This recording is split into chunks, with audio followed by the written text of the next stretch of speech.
L'armée israélienne annonce l'arrestation dans la nuit d'une vingtaine de membres du djihad islamique. Ouais, plus tôt, l'État hébreu affirmait avoir neutralisé les chefs militaires du groupe palestinien.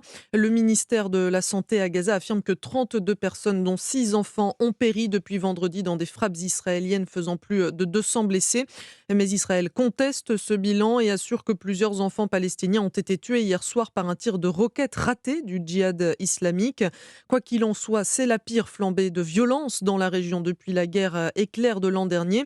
Et l'issue du conflit semble encore très loin, d'après le géopolitologue Frédéric Ancel. Ce qui est en train de se passer entre le Hamas et surtout le djihad islamique d'une part et l'armée israélienne d'autre part, c'est ce qui se produit depuis maintenant un peu plus de 20 ans de manière très récurrente. L'armée israélienne abat un haut responsable politico-militaire et puis il y a riposte. Parfois c'est le contraire. Parfois une roquette tombe sur Israël et Israël riposte. Mais fondamentalement, au-delà de ça, on assiste à quelque chose qui relève de l'absence totale de perspective politique. C'est ça au fond le problème. Donc un rythme semestriel, parfois même trimestriel, on retrouve ce genre de regain de tension. Soit on assiste comme souvent à une désescalade parce que d'une manière ou d'une autre, une chancellerie arabe, peut-être d'ailleurs les Émirats arabes unis, sera intervenue et on en restera là, soit ça peut déboucher sur un véritable conflit. Malheureusement, oui, une guerre aujourd'hui peut advenir entre Israël et le Hamas, d'autant moins que les grandes chancelleries ont le regard évidemment tourné ailleurs, en Ukraine ou à Taïwan. De toute façon, il n'y a pas de frein, il n'y a pas de contre-mesure immédiate permettant d'espérer mieux.